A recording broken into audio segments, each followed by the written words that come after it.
جان که در این فیلم کار کرده باعث ستاره. زهره جان نام هنگامه جان است. بله. اینا کسی هستن که خانم نازنینشان خانم هنگامه عزیز ما در این فیلم رول بازی کردن. 30-40 سال پیش من اکتینگ شروع کردم، بزرگ میکنم ولی از خدا بیاین هیچ کس نمیاد. ما به خاطر فیلم مقبول و زیبای کانسیفینگ کلارا که یک فیلم افغانی است با کارگردانی افغان، با هنرپیشه‌های افغان، هنگامه جان عزیز هنرمند بزرگ ما در این فیلم بازی کردن. ان شاء الله دیگرها هم این فیلم هم کمتون براتون روان میکنیم.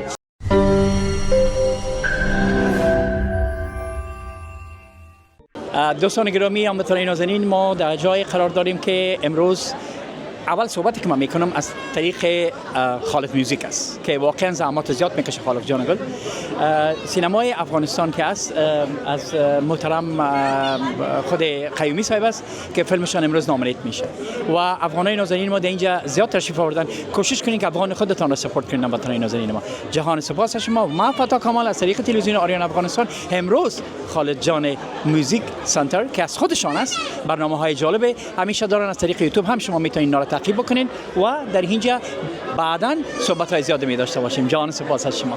شما خودم میتونین معرفی کنین یا صحبت میکنین درباره فیلم کمی گپ میزنین به خاطر چی اینجا آمدین؟ اما جان گل ما آمدیم که فیلم کنسیوینگ کلارا را پروموت کنیم اینجا. بسیار عالی. و این دایرکتور از این فیلم کیست؟ طارق قیومی. بسیار عالی. اما جان نازنین خو میشناسین، یکی از پروفسورهای لایق اورنج کانتی ما شما هستن که در یک یونیورسیتی بسیار کلان درس میدن. جهان سپاس از شما.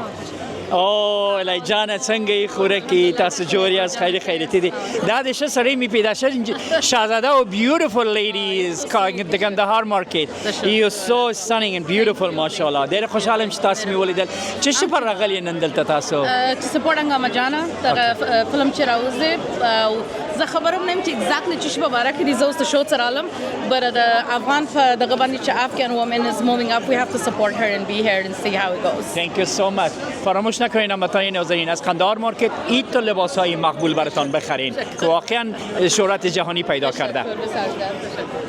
باشین که اینا آدم درست پیدا کردیم و خلیل جان راغب ما. شما را ما که بر خود یک گزارش درست کنیم. شما را کمک و زحمت میتیم از طریق خالد موزیک. به خاطر چی امشب اینجا آمدین خلیل جان گل؟ این از راه دور آمدین؟ والا از راه بسیار دور آمدیم ما به خاطر فیلم مقبول و زیبای کانسیفینگ کلارا که یک فیلم افغانی است با کارگردانی افغان، با هنرپیشه‌های افغان. هنگامه جان عزیز هنرمند بزرگ ما در این فیلم بازی کردن و به خصوصی فیلم همو مشقت و گرفتاری‌هایی که زنان افغان دارن زیادتر این مسائل نشان میده و بسیار مهم است و ما افتخار میکنیم به وطندارای خود ما، به طارق جان قیومی و دیگه کارمندایشان و خصوص هنگامه جان که زحمت کشیدن و همچین فیلم مقبول و بسیار زیبایی بازی کردن. فیلم هنوز ندیدیم ولی ان شاء الله بعد از فیلم باز میتونیم ما شما زیاتر یک تفسیری مقبول تر سر از این فیلم بکنیم که به چه صورت است چی خواهد. اما کم کوتاه صحنه‌های فیلم ما دیدیم بسیار اکت مقبول کردن و جهان سپاس از شما که باید از ما خلیل جان گل که افغان خود باید از ما به حساب پشتیبان باشیم و سپورت کنیم. سپورت کردن هموطن کار بسیار بزرگ است. جان متاسفانه در جامعه افغانی رنگ و رخ زیاد نداره. ان شاء الله کسی باز پیدا میکنه خاطر جمع باشه. همراه شما. ناامید نباشیم. جهان سپاس از شما. تشکر از خالد جان عزیز. اسکی پروداکشن. جهان سپاس خالد جان گل ما. اینا کسی هستن که خانم نازنینشان خانم هنگامه عزیز ما در این فیلم رول بازی کردن. پرسان میکنیم که هنوز فیلم ندیدیم. شما چه احساس میکنین روز که اینجا هستین؟ در قسمت قرار داریم که ما قلب آمریکا هالیوود است اینجا. سلام فتا جان عزیز. اول خو ما بسیار خرسند هستیم که خودت میبینیم. نام خدا گوینده بسیار برازنده و هنرمند توانا و وجود خود در اینجا آمدن قابل افتخار است برای ما، برای هنگامه جان، برای همه دوستای عزیز که آمدن. ما این فیلم اصلا شوتینگ فیلم در ونکوور کانادا شده. طارق جان قیومی با دایرکتورش است و ما در جریان شوتینگ فیلم بودم از شروع تا آخر. ما یک جا بودیم همراه هنگامه جان و سپورتش بودیم همیشه در قسمت کارهای هنریش و افتخار دارم که یک فیلم تهیه شد که واقعا قابلیت از این داره که در سطح جهانی به نمایش بره. در کانادا یک جایزه هنری را برداشت در فستیوال و حالا در فستیوال لاس آنجلس آمده. قابل افتخار است. امیدوار است که فیلم‌های بعدیش بخیر روی کار بیاید و شما ما حصه داشته باشین در اون فیلم‌ها. قابل افتخار است. من تشکر میکنم از اینکه موقع مساعد کردین که زنده باشید. ما هم برایتان صحبت کنیم. و سپاسگزار هستیم از خالد موزیک که همیشه اینا برنامه جالب برای افغانای عزیز ما در سراسر آمریکا تهیه میکنه. یقینا و با لبخند. با لبخند. شما چقدر مهربان هستید. جان سپاس جان سرور. بسیار لطف کردین. ان شاء الله فیلم میبینیم. ما براتون میگم پیش از پیش 100% خوشتون میاد. حتما. هموطنان عزیز، امروز کسی را داریم در داخل هالیوود و از خود هالیوود اکتور خوب ما فهیم جان فضلی را داریم در همراه خود که اینا میگن که برچی امشب اینجا آمدن و از طریق خالد موزیک ما را شما تماشا میکنید. باور میکنیم من شنیدم که این پارت افغان‌ها یک جای است. باید گفتم باید اینجا ما باشم. باید باشم و از خاطر تو هم آمدم، از خاطر اینا هم آمدم، از خاطر کلگی آمدم. باور میکنی بارم من گریان گرفت. افغان‌ها یک رد کارپت داره، افغان‌ها یک جای است، افغان‌ها get together کردن. 30-40 سال پیش من اکتینگ شروع کردم، بزرگ میکنم ولی از خدا بیاین هیچ کس نمیاد. کلگی میگه دکتر و انجینیر و I'm proud of them. بسیار خوش هستم که انجینیری و دکتری و یار خونده. مگم یک دو نفر که می دو روزا و 5 روزا و 10 روزا و 10 سالی ها پیدا شدن. I'm so happy. I'm very happy. افتخار ماست. افتخار ماست. باور میکنی افغانای ما با استعداد هستن. با استعداد. و فیلم دایرکتور فیلم که است محترم طارق جان خیومی هستند. در این فیلم خانم هنگامه عزیز ما هنرمند و آوازخوان مشهور افغانستان در این فیلم رول بسیار عمده ای را بازی کردن که بعداً میریم فیلم تماشا میکنیم. ببینیم بخیر ببینیم که چی است. من 100% میفهمم فیلم خوبش از از خاطر افغانای ما تالنت. این تو پوزیتیو باشه. این تو همیشه مثبت بید باشه. دارن بدر با افغانای ما این تو استعداد داشته باشید. جان سپاس. جان سپاس. نوریه جان فرهاد همراه خود داریم هموطنان نازنین ما. اینا فشن دیزاینری که به اصطلاح واقعا لباساشون در سراسر جهان میره. شما را از طریق خالد موزیک زحمت میتیم. امشب به خاطر چی اینجا آمدیم؟ وانی خود ما که آمدیم برای سپورت، مخصوصا برای از خاطر زورا جان که در این فیلم کار کرده باعث ستاره. زورا جان نام هنگامه جان. بله. دیگه بسیار خوش هستم که افغان‌ها فضل خدا اینجا زیاد آمدن برای سپورت. دیگه ما هم به کلچر خود بسیار علاقه داریم، به وطن خود علاقه داریم. در هر چیزی که موضوع افغانستان باشه خود میرسانیم دیگه. جان سپاس از شما نوریه جان. شما میفهمین هموطنان نازنینم که کوشش کنین لباس‌های مقبول با دیزاین‌های بسیار به مد روز از خود نوریه جان به تماش شوین. نوماد استایل. Yes.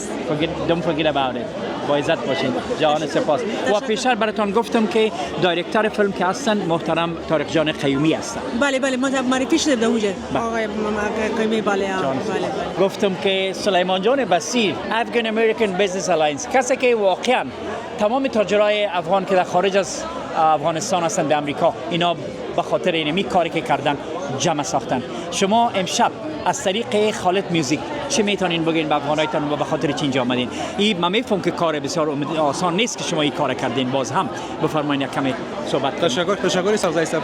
پس شما میفهمین که امروز ما هم افغانا جمع شدیم به خاطر از اینکه حمایت خود از میمو فیلمی که کارگردانش هم افغان ماست و کسی که در فیلم کارم کرده یکی از هنرمندای بسیار خوب ما که ما شما با آوازش و کرکترش علاقه‌مندی داریم. خانم هنگامه هستند و ما اینجا آمدیم که حمایت خود از فیلم خانم هنگامه و طارق جان قیومی نشان بدیم و ما از طریق برنامه شما می‌خواهیم که از تمام ممبرای اتحادیه تاجرای افغانای مقیم امریکا و افغانایی که در جامعه ما هستند که اینا زحمت کشیدن تقریبا 3 ساعت 4 ساعت درایو کردن در این روز کاری در این ترافیک ازشان از صمیم قلب تشکری کنم که زحمت کردن و آمدن اینجا که تا حمایت خود از این فیلم ابراز کنن و همچنان از قابل افتخار می‌دونم که اتحادیه تاجرای افغانای مقیم امریکا توانست که یک رویه همکاری را در اینجا ایجاد کنه. تا که من فکر می‌کنم این بار اول است که یک تعداد افغانای کثیری که شما می‌بینید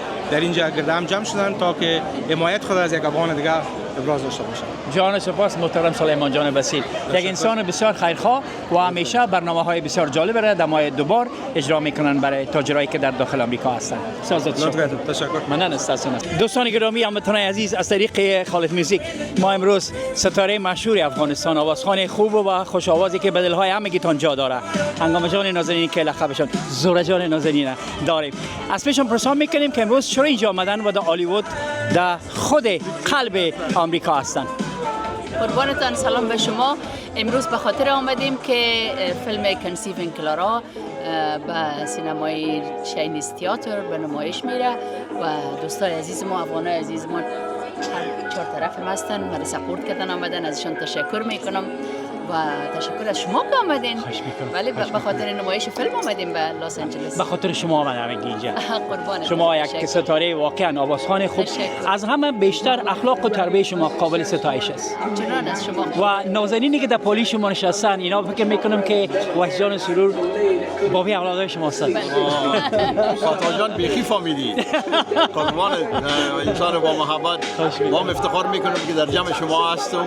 تشکر از تشریف آوری شما و دیگه هم وطنایی که در اینجا آمدن. دیگه این فیلم انتخاب شده به فستیوال‌های مختلف. در تورنتو هم به فستیوال فیلم‌های کانادا نمایش داده شد و یک جایزه را نصیب شد. امیدوار هستم که در فستیوال فیلم‌های خود لس آنجلس هم بتونه موفقانه این کدام دستاورد داشته باشه. انشالله که با حمایت شما و حمایت مردم این فیلم دیگه هم پیش میره. انشالله. بسیار تشکر میکنم. موفق باشین. جان سپاس. بخیر فیلم میبینیم. بسیار تشکر عزیزان ما. انشالله دیگه راه هم میایین، فیلم هم کمتون براتون روان میکنیم. This choice award, you got a little code when you came in. Shortly there's going to be a symbol that appears right up here. There you go. Point your camera at it, it'll pull up the screen, and 5 is the highest, 1 is the lowest. You put your code in. If you're having trouble, somebody can help you at the front. Okay, thank you, and thank you, Faruk Jan Aziz. I'm honored to be part of this movie. Yeah, I'm Hangama. I forgot to say mother-in-law in the movie. My name is Tarek Fahimi, Tarek Fahimi, and I'm the co-writer, director. Hello everyone, my name is Leo Solomon. I am the husband, and I'm also the executive producer for the movie. Hi, I'm Michaela McIntosh, and I was Lynn with a lot less hair. Tayana's friend. Hi, my name is Tayana Pika, and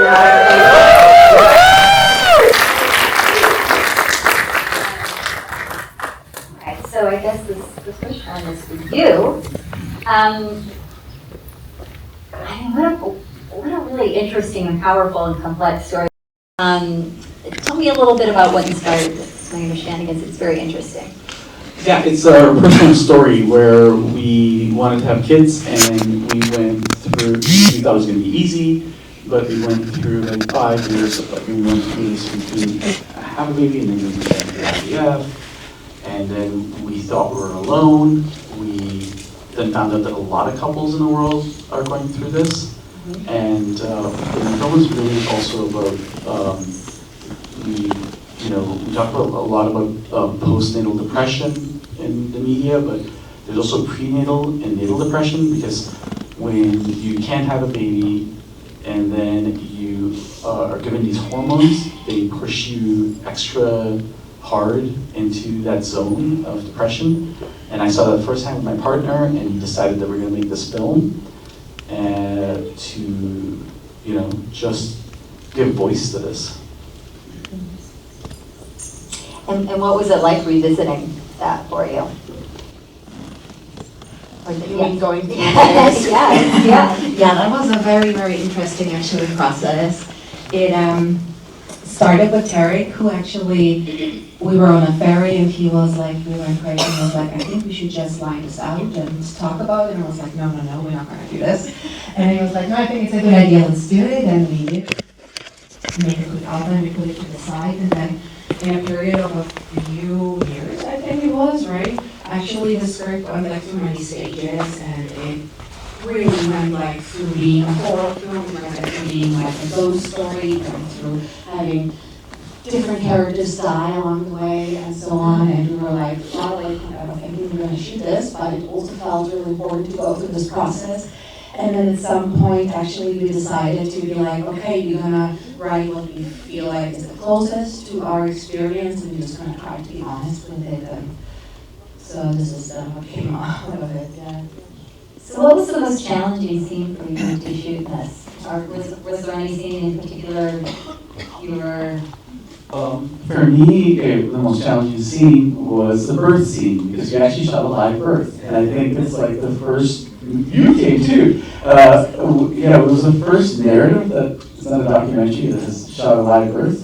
We kind of like had all these midwives help us get the science right. And we found a midwife who said that there was a woman who's been willing to film. She's her second child, she's on a home birth. And she actually wanted to come, but she couldn't to hear. But she was like really gracious, and we kind of timed it. In our second, our first AD, Rachel was like, oh yeah, because she also had a nursing background. You know, a whole bunch of people in the film. She's like, I think it's going to happen on this stage. She has premonition.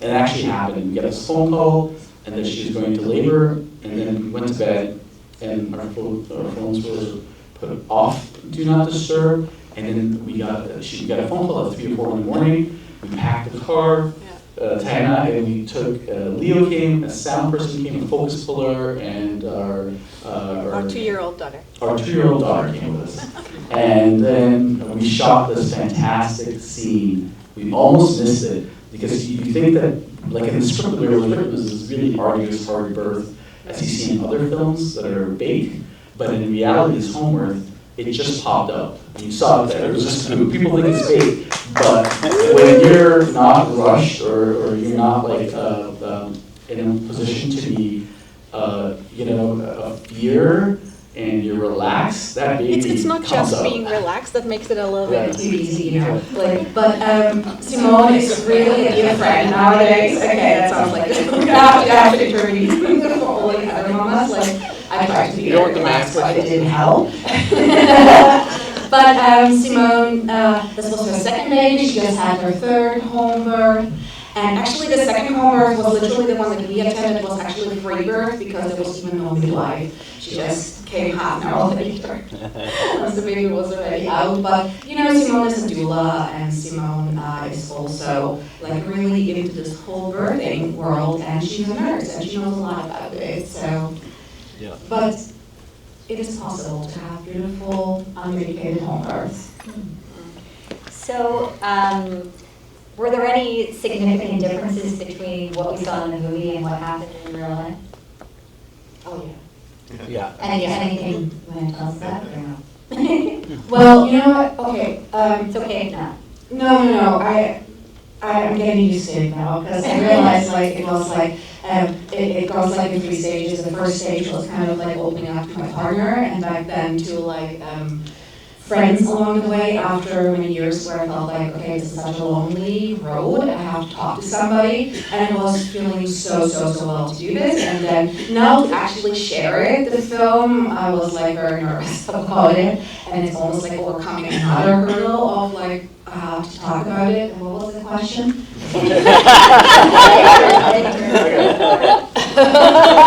Okay, so the film is inspired by.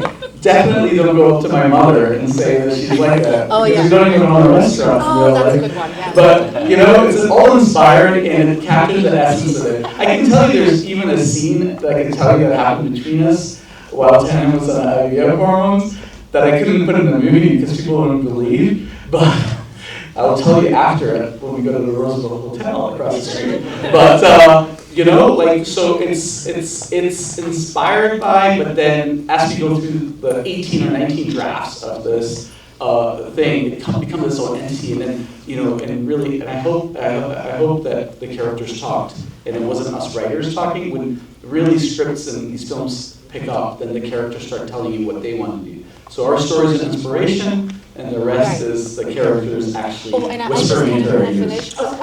I found my thought. And what was really important for me was like along the way, like opening up to the friends, as I said, and our journey had such a happy ending, and we're so lucky and grateful. We have like 2 beautiful daughters, and it's just like really, it's the biggest. Yeah, the way we made and along the story changed, but also I think along the way it was so important for me to give voice to all the women I started talking about, and I realized like there must be so much more of us who are going down this route. Like, you know, we're so lonely and it's so kind of like isolating, and you can't talk about it because how are you going to talk about this topic, right? And it was really so important to be like, we're going to give voice to that. And also there's like so many stories that don't end so happy. And even for a lot of people to even get to this point, like it's such a gift to have the financial situation that you can do it because a lot of people can't. And that brings me to another point. We have today Pamela from Baby Quest with us. Yeah, and they help people have babies, and so she's here. Where is she? Right here, yeah. Right there? Yeah. And so she has this amazing foundation. It's kind of like out of this world. It really helps couples who cannot afford IVF but who have this wish to build a family. Really? Yes. Yes. And we would like to connect you. How? She has brochures. You have brochures? Yes. دو پدردگان یکی وجی یکی رگولار باید بچه‌م بگی تیبل 3 دیره از دخترکان که هست مال مردم از بچه که باش از خود آدم مغز و بادام خود آدم است. میخوایی تمام چیز چنج کنی؟ منیو رو میخوایی چنج کنی؟ What are you talking about? Discussing my vagina already with Afro's birthday! You have a lot of protein in your urine. I know what preeclampsia is. It is manageable.